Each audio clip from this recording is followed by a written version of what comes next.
भाषाएं अनेक, भाव एक। अनेक भाषाएं हैं लेकिन भाव एक ही है। कक्षा 8 की छात्राओं को मैं आमंत्रित करती हूँ। आपको इस ट्री को बनाने में और क्या वो आपको मैसेज देना चाहते हैं? सुप्रभात आप सभी को। हम कक्षा 8वीं के छात्राएं प्रदर्शन कर रहे हैं इस भारतीय भाषा दिवस उत्सव के लिए।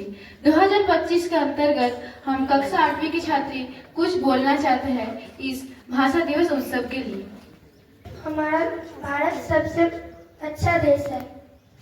तमिल इंडिया ओणम सारंदिया नाडू। धन्यवाद। भारत ओटे महान देश। धन्यवाद।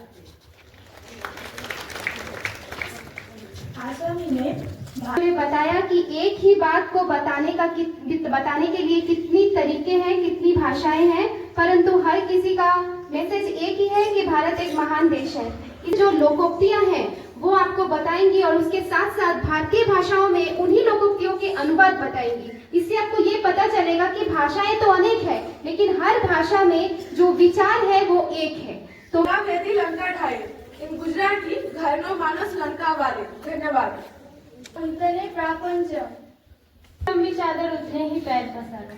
इन ओडिया आया देखे बया करे। धन्यवाद। मोसेरे पाई इन असामी चोरे चोरे ठेंग देखे।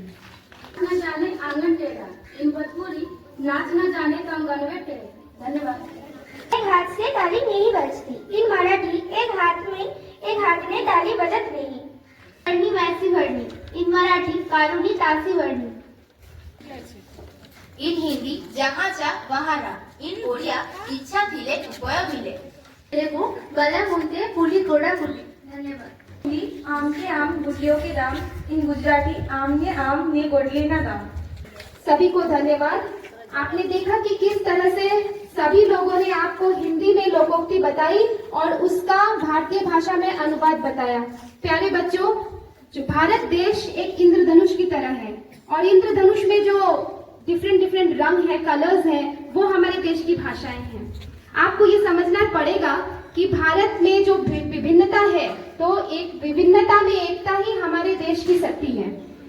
और देख रहे हैं कि आए दिन YouTube में, इंस्टाग्राम की पेजेस में ऐसे बहुत सारे हमारे पास स्टोरीज का आती रहती हैं जहाँ पे एक भाषा को लेकर के एक विवाद है। तो आपसे ये अपेक्षित है कि आप ये समझे, कल अगर आप बेंगलोर में जाकर कहीं पोस्टिंग आपको मिले तो आपको ये समझना पड़ेगा कि उनकी भाषा का भी आप आदर करें। आपकी तो भाषा, मातृभाषा जो है उसका आदर आपको करना ही है, परंतु आप वहाँ की भाषा भी सीखने का प्रयास करें। और इसी तरह से अगर हम प्रयासरत रहेंगे तो ही हम भारत में जो विभिन्नताओं में जो एकता है इसको हम जो है सुरक्षित रख पाएंगे। भाषा सीखनी है।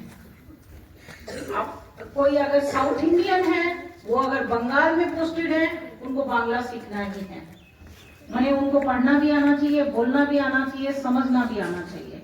तो ये इसका जो उद्देश्य है वो वही है कि सभी भाषाओं का सम्मान करना। आप अगर दूसरे की भाषा अगर जानते हैं तो आप उसको अच्छे से अपनी बात बोल पाएंगे।